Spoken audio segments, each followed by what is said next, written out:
चालू कैल नया धंधा रे। चढ़ते फागुनवा चालू कैल नया धंधा रे। टोलावे छौड़ी मांगई चोली खातिर चंदा रे। टोलावे छौड़ी मांगई चोली खातिर चंदा रे। टोलावे छौड़ी मांगई चोली खातिर चंदा रे।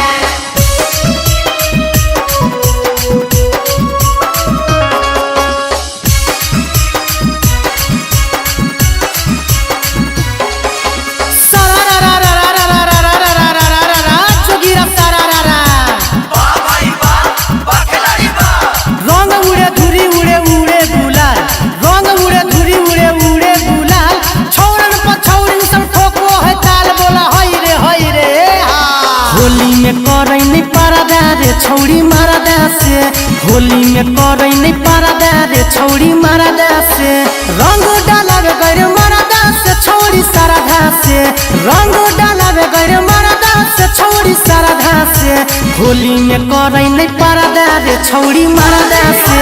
होली में करे नहीं परदा रे छौड़ी मरदा से।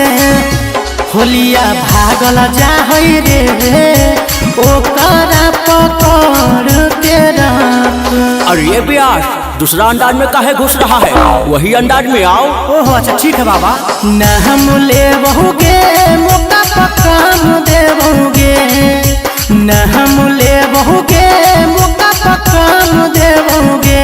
काहे होखी परसन चोली के दाम दे बहुगे।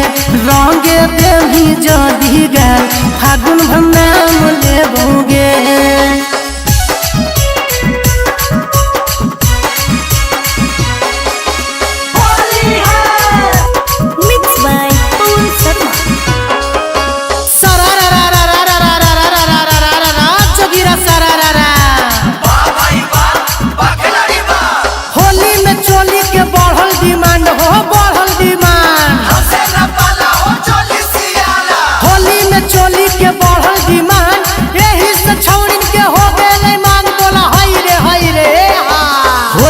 तोरा जाए नहीं दे बहुया तारा गे छोड़ दे भातारा के आसारा।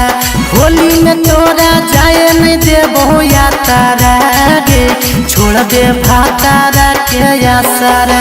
भातारा के आसारा छौड़ी भातारा के आसारा। भातारा के आसारा छौड़ी भातारा के आसारा। सागर बेदर्द से बनल रहत हो जाता गे छोड़ दे भातारा के आसारा। सागर बेदर्द से बनल रहत हो जाता गे छोड़ दे भातारा के आसारा।